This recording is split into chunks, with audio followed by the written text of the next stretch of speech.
This is Open Mic. Glad to be back here with you.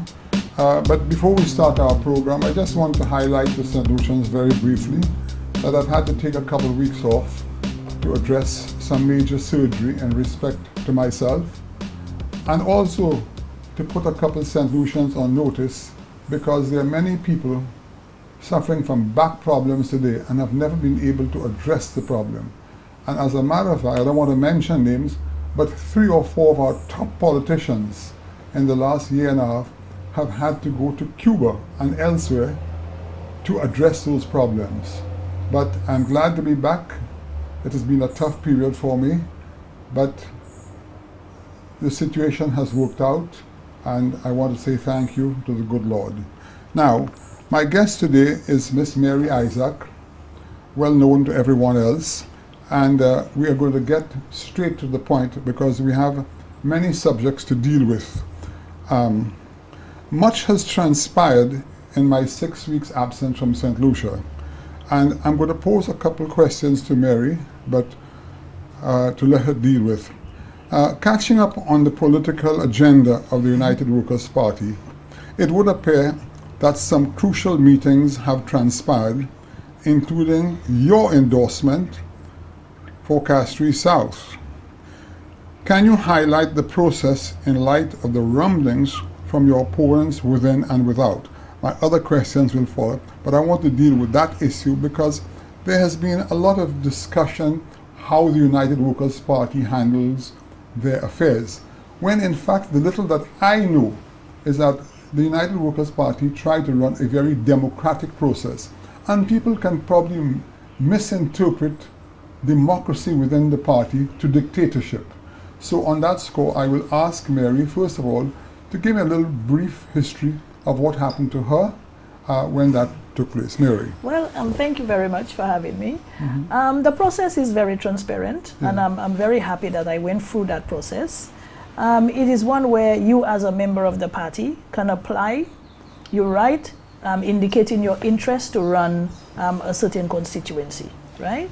To represent a certain constituency.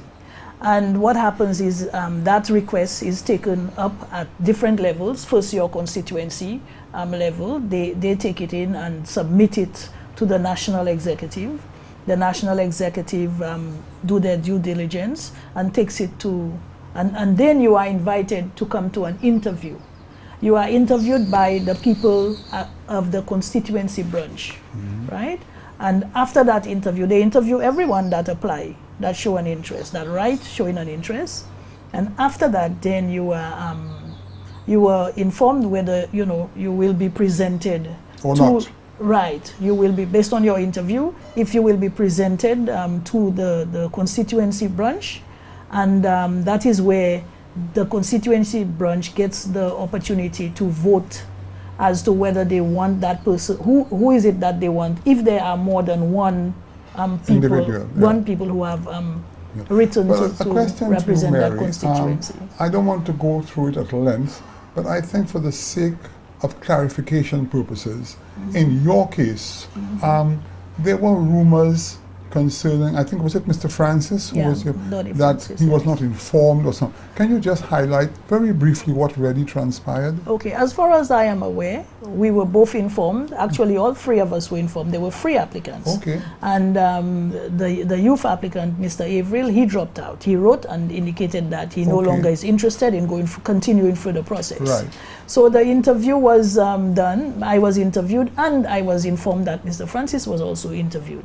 He was also informed of the date that the selection process, the selection itself would take place at the Cicerone Secondary School. Right. And so he was expected to be there the night of the selection, but apparently he chose not to be there. But I was informed that we were both informed, and they actually waited a few more minutes for him, and people started calling him and so on. And he was in touch with the very same people who were organizing the whole, the whole selection. So he was very much aware, and his name was on the ballot. The ballot had both names, my name and his name. His name was on top, and mine was at the bottom, I believe. I can't really. You know, it's rather unfortunate because The United Workers' Party, as you know, has been totally restructured, and I think they do try in their best way to do things professionally. So it's unfortunate, but I think I want St. Lucia to know very clearly that what is going on, so there are no misconceptions of what the situation is. I'm going to not to dwell any further on that point. The next question, now, you know, there are many, for instance, rumors around that the United Workers' Party are not ready and all that kind of thing, they're in disarray. Yet I noticed a couple nights ago that there were 7 endorsements to the party. Now I realize at this point in time, unless other things take place, there are 17 seats that we know. So another 10 endorsements to come. Right. And I'm not privy to disclose, but I have heard some very strong names mentioned who are likely to be endorsed quite shortly. I don't expect you to reveal the business of the party now, but can you just highlight on where the party is going for the next endorsements? What's it? Well, I cannot, because there are so many left to be endorsed, and in some of the cases there's more than one candidate person showing interest. Okay. So that means that takes a longer time because the process then becomes longer. Right. But I believe that we have a few of the other constituencies who may be ready by next month. We should have one or two. Yes. And hopefully it will keep going on that way. But people are just putting their house in order. Yes. Some of the constituencies have more people offering, you know, a lot of people. There's a place with 5 people. Yeah. So, you know, they have to go through the process, and that takes time. Because of the democratic process you are adhering to, it takes maybe a little bit longer to deal with that. Right. So now, everything is you know, on track, and we'll get there at the right time. Now, Mary, another situation which came to my attention because I've been away and I've just heard about it through the grapevine. The recent controversy at Parliament between the Speaker and the former Communications Minister has certainly gripped the attention of the nation. How do you read what transpired?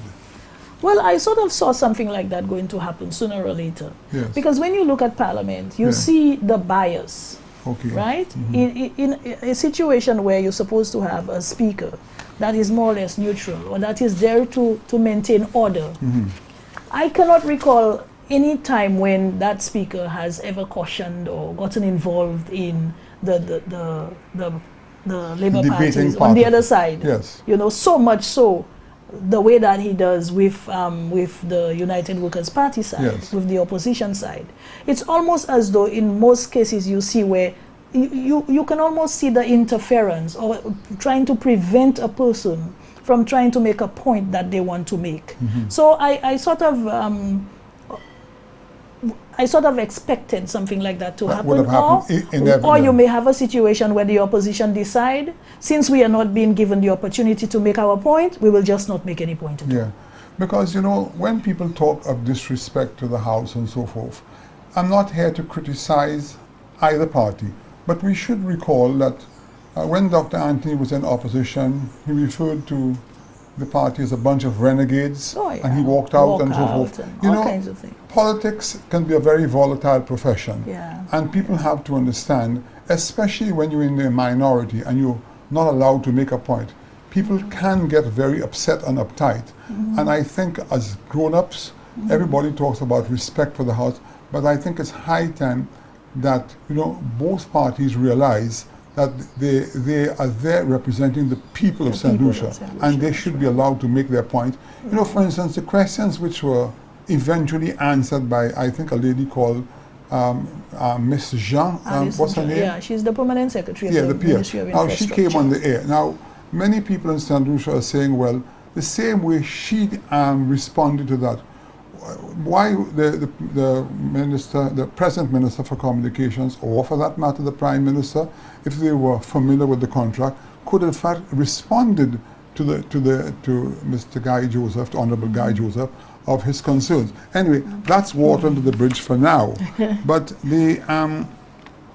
what I'm taken back much by is 2 or 3 nights ago, as a result of that, the negative ad which I see that the present government is putting about Honorable Guy Joseph. Now, people are free to put their ads because both sides do it. But, you know, the timing seems wrong, and I find it brings out a sign of weakness, a sign of hatred, a sign of bitterness, and it's wasting time and money to see this nonsense being put on the screen.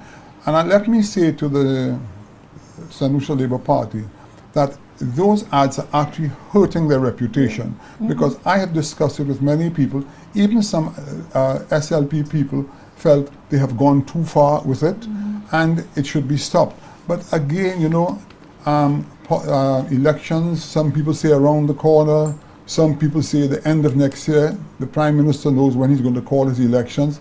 But that having been said, we need to raise the level of everything else as far as that is concerned. Not only are the ads distasteful, and I really am not in any position to say to them, stop running it. The more they run it, maybe the less popular they will become, and that will be to our advantage. But there are people in the ads, there are some names that they are showing in the ads that are not related to Guy Joseph at all, but they're making it seem as though it is Guy Joseph's relatives. And then when you have to ask yourself, if the Labour Party has so much information on Guy where he did so many things wrong, why don't they take it up in the courts? Why don't they do what it is they're supposed to do so that he can be, so that they can sanction him somehow, if that information is truthful?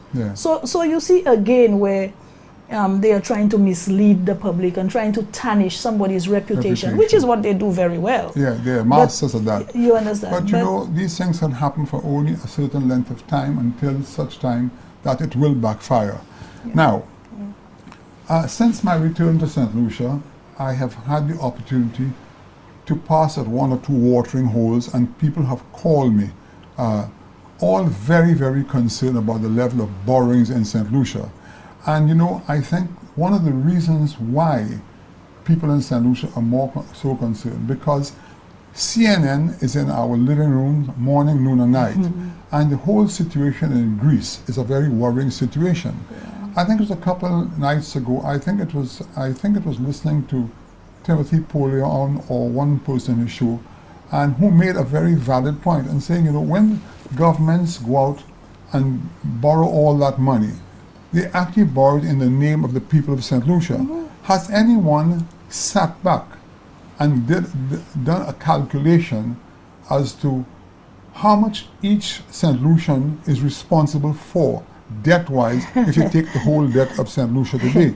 It was done last week in Greece, and it's $37,000 US that every Greek citizen is responsible for, based on the debt. And the controversy in Greece today is the fact that the various governments are saying, well, or the people are saying, this is a debt created by politicians. Why do we have to suffer, line up at the bank to get 60 euros, and we are totally displeased about it? And we need to learn from other countries like Greece what the situation is, because that can easily happen in St. Lucia, because we have been talking about the borrowing and borrowing. You know, sometimes when I look at Parliament and I hear the Minister of Finance talk about getting a $250 million loan from Saudi Arabia or Kuwait and so forth, I sit and ask myself, do they realize it's a loan? It's not revenue, you know, we're talking about. We're talking about a loan which has to be repaid. Plus and interest. To be able to pay those loans, you have to keep flipping over your old finances to be able to comply with what is going on. And most times, when you actually borrow again, you're borrowing at a higher rate, which is every day the cost of the indebtedness of St. Lucia is creeping up. I have not done the figures myself. It was just whispered to me that if we do a calculation between March of 2015 and July, between the borrowings that took place and the old debt which was flipped over, it is now pretty close to $700 million. That is frightening. Mary, we have touched on a few subjects. I've been given a sign that we have come to the end of the first segment of our program. We'll be right back.